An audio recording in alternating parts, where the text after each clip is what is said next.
करते हैं। जिस तरह से हम देख रहे हैं कि ऑनलाइन कमाई का जो रुझान है वो तेज़ी से बढ़ता चला जा रहा है दुनिया भर में, लेकिन अच्छी खबर पाकिस्तानियों के लिए ये है कि हमने देखा कि पाकिस्तान ऑनलाइन कमाई में सबसे ज़्यादा कमाने वाला तीसरा मुल्क बन गया है। यानी पाकिस्तानियों में इतना टैलेंट है कि वो घर बैठे हुए ऑनलाइन कमाई कर रहे हैं। और जनाब ये एक रिपोर्ट सामने आई है, उसके मुताबिक ये बताया जा रहा है कि एक हफ्ते में यानी 34 घंटे पाकिस्तानी काम करते हैं और $20 फी घंटा कमा रहे हैं, जो सालाना 60 लाख इनकम बनती है पाकिस्तानी। इस साल में रिपोर्ट के मुताबिक ये भी बताया जा रहा है कि गुज़श्ता साल भारत की ऑनलाइन आमदनी में सिर्फ 8% इजाफा हुआ, यानी भारत हमसे बहुत पीछे है इस मामले में। सबसे ज़्यादा तेज़ी से माहाना आमदनी में इजाफा करने वाले ममालिक में तीसरा नंबर पाकिस्तान का आया है। मैक्सिको 57% के साथ पहले और कनाडा दूसरे नंबर पर आया है 38% के साथ। इसी पर हम बात करते हैं। हमारे साथ chief operation officer PIAIC Zia Khan हमारे साथ मौजूद हैं, उनसे बात करते हैं। ज़िया खान साहब, welcome to Bakhabar Savera and a very good morning. सबसे पहले हम ये जानना चाहेंगे आपसे कि ऑनलाइन कमाई का जो हम देख रहे हैं रुझान पाकिस्तान में तेज़ी से बढ़ता चला जा रहा है, एक तो रीज़न्स क्या है इसकी, और दूसरा ये कि जिस तरह से हम देख रहे हैं कि तीसरे नंबर पर पाकिस्तान आ गया, क्या कहेंगे? ये देखें, ये बड़ी हैरान कुन बात है, क्योंकि ज़्यादातर पाकिस्तानी जब अगर कहीं काम कर रहे होते हैं ना तो बताते नहीं है किसी को, और ये बहुत बड़ा फिगर है। अभी मैं आपको इसका तफसील से बताता हूँ। ये एक्चुअली तीसरा नहीं है, मोस्ट प्रॉब्ली ये अच्छा खासा चांस है कि हम पहले नंबर पे हों। क्यों? देखिए, यहाँ पे जो इस वक्त फ्रीलांसर कहलाते हैं इंटरनेशनल मार्केट में, फ्रीलांसर जो काम कर रहे हैं ना, वो पाकिस्तान गवर्नमेंट को बताते ही नहीं है। अच्छा, कि उसकी रीज़न इनकम टैक्स इश्यूज हैं, उसकी रीज़न हरासमेंट है, तो वो बताते ही नहीं है। अच्छा। वो क्या करते हैं कि या तो देखें, पहले अगर एक्सपोर्टर एक्सपोर्ट करता था ना तो गवर्नमेंट उसको पकड़ सकती थी कि तुमने अपना सामान भेजा, डॉलर नहीं लाए तुम।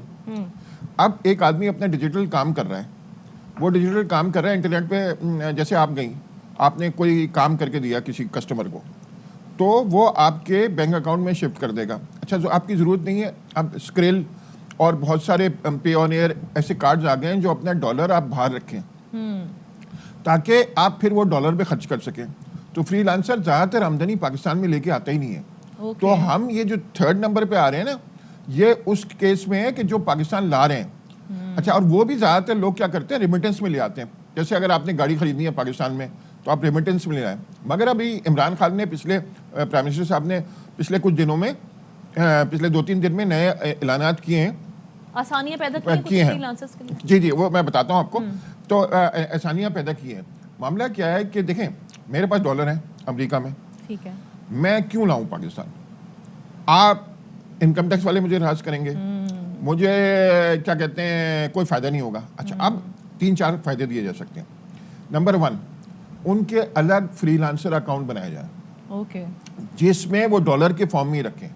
अच्छा, ताकि मैं पाकिस्तान को भी फायदा देना चाहता हूँ, मगर अगर मुझे पाकिस्तान तंग ना करे तो सही है, बिल्कुल ऐसे। तो अगर मैं अमेरिका के बैंक में रखता हूँ पैसे, तो मुझे क्या कहते हैं, पाकिस्तान में मैं खर्च नहीं कर सकता। मगर वहाँ फ़ायदा ये है कि मैं फ़ौरन कुछ भी बाहर गाड़ी खरीदना चाह रहा हूँ, कुछ खरीदना चाह रहा हूँ, पाकिस्तान मंगाना चाह रहा हूँ, तो मैं खर्च कर सकता हूँ। तो अगर पाकिस्तानी अकाउंट होगा तो उसमें वो पाकिस्तान में पैसे आएंगे, और फिर मैं जब चाहूँगा बाहर वापस भेजना, मैं वो भेज सकता हूँ। दूसरी बात, उस अकाउंट के थ्रू हम अगर ट्रैक करें तो हम फ्रीलांसर को गाड़ी खरीदने का लोन दे सकते हैं। अच्छा, उसको क्या कहते हैं, घर खरीदने का लोन दे सकते हैं। तो ये मुख्तलिफ गवर्नमेंट इंसेंटिव देने जा रही है आइंदा, और उसको इनकम टैक्स फ्री कर दिया है ताकि इनकरेज भी करें, इनकरेज करके वो डॉलर। तो हम, मेरा ये ख्याल है कि इस वक्त हम दुनिया में नंबर 1 है, मगर ये, और बहुत सारे लोग, लड़के और लड़कियां, इसी वजह से आप ये देख रही हैं, कभी आप बाजार में जाएं, बाजार तो भरे हुए, बिल्कुल ऐसे ही है। अच्छा, आप अगर टीवी देखें और सियासतदानों को सुनो तो ऐसा लगता है संभर गए। हाँ, ऐसा लगता है मुल्क बस तबाह हो गया, क्लैश कर गया, कोलैप्स हो गया। हाँ, अच्छा, जब मगर अगर आप कराची जाएं, हाँ, तो वहां पे रेस्टोरेंट्स भरे हुए हैं, आपको बैठने की जगह नहीं मिलती। एब्सोल्युटली। तो ये क्या हो रहा है कि बहुत ज्यादा बड़ी अमाउंट में पैसे आ रहे हैं पाकिस्तान में, और ये लोग जिक्र नहीं कर रहे और गवर्नमेंट को ट्रैक भी नहीं कर पा रही, क्योंकि लोग छुपाते हैं, अपने रिश्तेदारों से भी छुपाते हैं और गवर्नमेंट से तो बिल्कुल ही छुपाते हैं। रिश्तेदार से इसलिए छुपाते हैं कि कर्जा मांगेगा, बिल्कुल। तो ये मामला है। तो इस वक्त बिलियंस ऑफ डॉलर पाकिस्तान में आ रहा है। अच्छा सर, मुझे ये बताएं कि अगर हम फ्रीलांसिंग की तरफ जाना चाहते हैं तो राब्ता कैसे किया जाए ऐसी वेबसाइट इसकी ना पहली तो वेबसाइट्स हैं, अपवर्क है,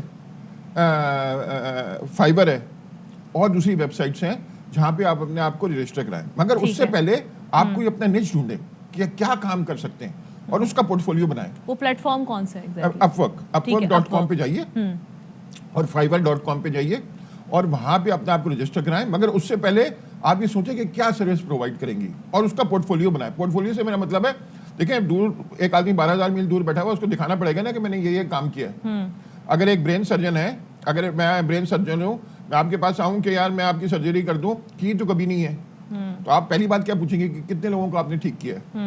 तो आपका पोर्टफोलियो होना चाहिए, वो आप कस्टमर को दिखाएं और उससे आपको काम मिल सकता है। ठीक है। और इसमें सबसे ज्यादा किस में कमाई हो रही है, कौन से काम में ऑनलाइन? सबसे ज्यादा जो सॉफ्टवेयर डेवलपमेंट में कमाई है। अच्छा। इसमें $20 का जिक्र है। हाँ। ये एवरेज है, आम तौर पे $30-35 पर आवर की कमाई है। और आप $5-6 हज़ार डॉलर कमा सकते हैं महीने के सॉफ्टवेयर डेवलपमेंट के। तो PIIEC का जो प्रोग्राम है और भी प्रोग्राम है, आप अपने आप को क्लाउड कंप्यूटिंग में, इंटरनेट ऑफ थिंग्स में, आर्टिफिशियल इंटेलिजेंस में और खास तौर पे ब्लॉकचेन और जो Web3 के ला रहा है आजकल, उसमें अपने आप को ट्रेन करें और क्या कहते हैं इंटरनेशनल मार्केट में जाएं। मगर दूसरे जो एरियाज हैं उसमें भी कमाई है। मिसाल के तौर पे एडिटिंग के लिए, इंग्लिश एडिटिंग, मिसाल के तौर पे राइटिंग, मिसाल के तौर पे ग्राफिक्स, बहुत सारी दूसरी चीज़ें भी हैं। मिसाल के तौर पे ई-कॉमर्स में अमेजॉन वगैरह पे स्टोर बनाना, ये सब कुछ करना। तो सॉफ्टवेयर डेवलपमेंट सबसे मेजर सेगमेंट है, मगर ये सेगमेंट्स भी हैं। तो एक और चीज़ पूछना चाहेंगे कि हमने देखा कि भारत जो है वो 5 दर्जे पीछे है पाकिस्तान से। असल में ये परसेंटेज रुझान क्यों कम है? इंडिया में तो बहुत ज्यादा रुझान है ये। अच्छा। मगर ओवरऑल आपने देखा होगा ये जो फिगर है ना, ये परसेंटेज कह रहा है। परसेंटेज जब आपका एक बेस ज्यादा बड़ा हो ना, तो उसमें बढ़ाना, फर्ज करें मेरे पास 100 करोड़ रुपए हैं, 100 करोड़ के 5% बढ़ाना मुझे काफी मुश्किल होती है। अच्छा। और जब मैं शुरू में हूँ, जब अगर मैं 50 रुपए में कर, पाकिस्तान की इस वक्त टोटल एक्सपोर्ट्स $3 बिलियन है। अमेरिका की इंडिया की टोटल एक्सपोर्ट्स $150 बिलियन। जी बिल्कुल तो ऐसे ही। $150 बिलियन में इजाफा करना काफी मुश्किल काम है। और $3 बिलियन में इजाफा करना कंपैरेटिवली। अच्छा, एक और चीज़ ये बताइएगा कि ये जो ऑनलाइन काम है, आजकल कंपनियां भी अपना काम आउटसोर्स कर रही हैं, लोग घरों में बैठ के कर रहे हैं, कुछ काम इंडिविजुअल्स भी कर रहे हैं, तो ज्यादा सक्सेस रेशो किसका है? ज्यादातर इंडिविजुअल्स का है। इंडिविजुअल्स का। देखिए पाकिस्तान, वो जो इंटरनेशनल कस्टमर है ना, वो कंपनियों से बहुत घबराता है। वो क्योंकि पाकिस्तानी और इंडियन कंपनियां दोनों ये करते हैं कि दिखाते कुछ और हैं और काम करते वक्त ना किसी सस्ते वाले से काम करा लेते हैं। अच्छा। मिसाल के तौर पे मैंने आपको दिखाया कि भाई ये काम करेंगे मेरे, और मैंने किसी और से काम करा लिया, तो वो कंपनियों से घबराते हैं। ज्यादातर जो इंटरनेशनल कस्टमर है वो चाहते हैं 1 to 1 हो, कि हम डायरेक्ट कस्टमर, उसमें ये भी होता है कि बीच वाला मिडिल मैन के पैसे भी नहीं कटते, क्योंकि सारे पैसे डेवलपर को जा रहे होते हैं। दोनों वजह आते हैं ये ऐसे ही। तो ज्यादातर लोग इंडिविजुअल्स को पसंद करते हैं। अच्छा, एक और चीज़ भी है कि जब ऑनलाइन काम की हम बात करते हैं तो ऑनलाइन पेमेंट्स के तरीके दुनिया भर में बहुत से राइज हैं, पेपॉल से लेके और भी कई तरीक़ेकार हैं। आप समझते हैं कि पाकिस्तान में ऐसे तरीकों को मजीद लाना चाहिए और उनको फ़रोग़ देना चाहिए? यहाँ तो आपको पता है फ्रीलांसर का बैंक अकाउंट भी नहीं खुलता, क्योंकि हमारा जो गवर्नमेंट है ना और हमारी जो क्या कहते हैं बैंक्स हैं, वो पिछले 20 साल पहले जिंदा है। अच्छा। अच्छा, ये सिर्फ ये नहीं है, हाँ, ये गलत बात होगी क्योंकि वो यहाँ नहीं है। इवन हमारे जो चैनल्स भी है ना, वो 20 साल पुराने जिंदा है। अच्छा, आप क्योंकि वो नेटफ्लिक्स आ गया। हाँ, अभी पाकिस्तानी किसी कंपनी ने नेटफ्लिक्स लॉन्च किया? नहीं किया। क्यों नहीं किया? उसकी वजह यह है कि विजन की कमी है ये।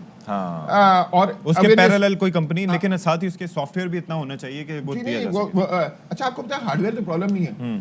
नेटफ्लिक्स खुद AWS पे, Amazon वेब सर्विसेज पे ऐसे ही है। तो बाकी पाकिस्तानी चैनल भी हो सकते हैं। मगर वो पहले तो समझें और फिर उस पर इम्प्लीमेंट करने का मसला है। यानी कि अभी आपने कहा, वन लास्ट थिंग, कि आपने कहा कि हमारी आमदन जो है वो बढ़ी है और रिमोट एम्प्लॉयज़ की, अगर ये तरीक़ेकार जो दीगर पेमेंट्स के ले आते हैं जिससे बासानी आप किसी से रब्ता कर सकें और उनसे पैसे वसूल कर सकें, आपकी ट्रांजैक्शंस आसानी से हो सकें, तो उससे कितना % मजीद इसमें इंक्रीज? आप देखिए, मैंने बता रहा था कि अगर ये पेमेंट वाला इशू और इंसेंटिव दिए जाएँ फ्रीलांसर को, तो मेरा ये ख्याल है कि हम ये थर्ड नंबर की बजाय फर्स्ट नंबर पे होंगे। और पाकिस्तान के इस वक्त अगर आप कुलाची जाएं, जो भरा हुआ है उसमें ज्यादातर ये डॉलर आ रहे हैं पाकिस्तानी, रेमिटेंस भी आ रही है, ठीक है, और ये डॉलर आ रहे हैं पाकिस्तान में, जबकि जॉब्स नहीं है। जी ठीक है। ऐसे ही। जिया बहुत खान साहब हमारे साथ मौजूद थे और तफसीली उन्होंने गुफ्तगू की है। बहुत शुक्रिया सर आपके वक्त का। चलें जी, एक ब्रेक ले लेते हैं।